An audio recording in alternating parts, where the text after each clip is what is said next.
Hi, I'm Emma Buggy, a teacher of compassionate communication and active listening skills here in Aegina, which is based on a method by Dr. Marshall Rosenberg, also known as nonviolent communication.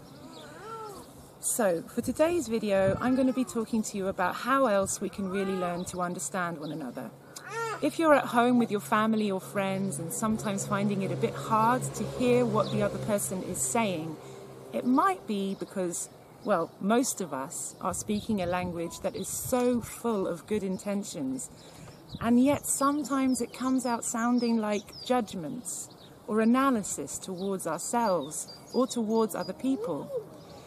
We've all been brought up to think that this is the way, that things are either right or wrong, good or bad.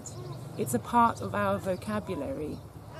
But it's not how we were born into this world. Our natural state is a state of compassion.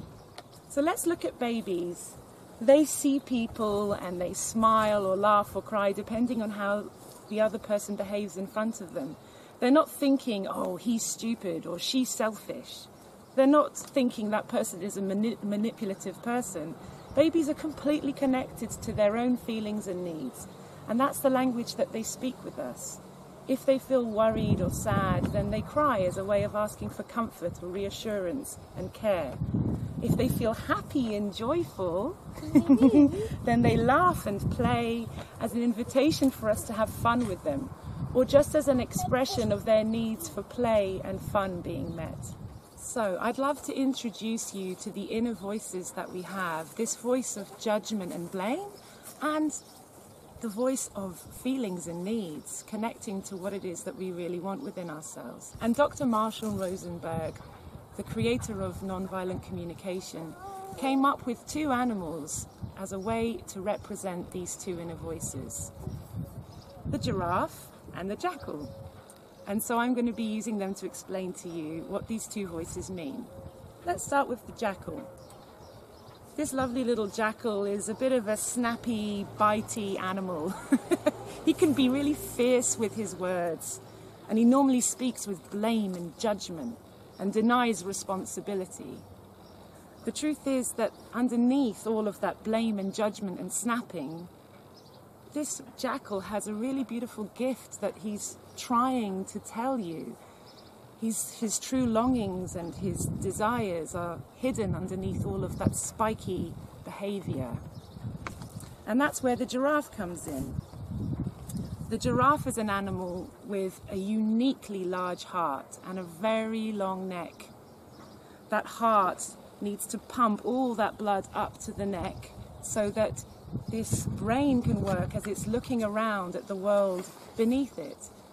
The giraffe has an overview of what's really happening and has more of a sense of awareness of itself and the world around it.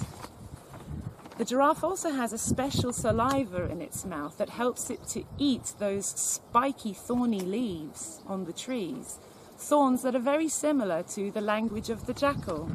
So in a way, the giraffe can digest the harsh words of the jackal and make them a little bit more sweet and tasty for us to understand. So when we speak the language of the giraffe, we really want to find the beauty behind the hard and harsh language that we have towards ourselves and other people, which is the jackal. Remembering that the jackal always has a little giraffe hidden inside it. And so we're going to do a little demonstration of what those two voices might sound like. Do you even care about this family? You always spend time on the phone or on your laptop. Hey Jackal, so are you annoyed because you want to spend more time together? Yeah, that would be nice. I feel like you care more about your screen or your cell phone than us. So is it that when you see me on the laptop or the phone, you feel hurt or annoyed because you want to connect more and spend more time together, and you want to know that, like, when I'm with you, it's really because I want to be with you? Is that it? Yeah, do you even want to hang out with us? So you want to know if I want to hang out with you, like, right now? Yes. I'd love to hang out with you, actually. I miss our time together, and right now I'm talking online with a friend I haven't spoken to in years. I want to finish that up. How about we spend time together in 1 hour? I'll be done with this, and then we can really spend some time together. Does that work for you? Yeah, that's great. That works for me. So this was just a short example of how the jackal and the giraffe voices interact with each other. As you can see, once the jackal was heard and understood by the giraffe, she stopped barking at him, and they found a solution that actually worked for both of them.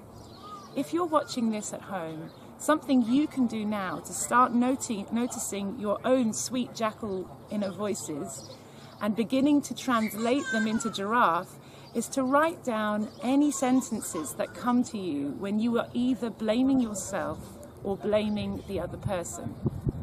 After that, notice how you feel about it.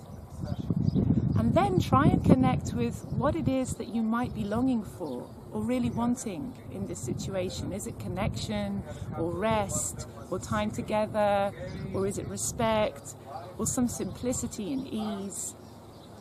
This really takes practice, so even if you just notice your feelings, that's a great start. Thank you again for joining us, and kallitehi.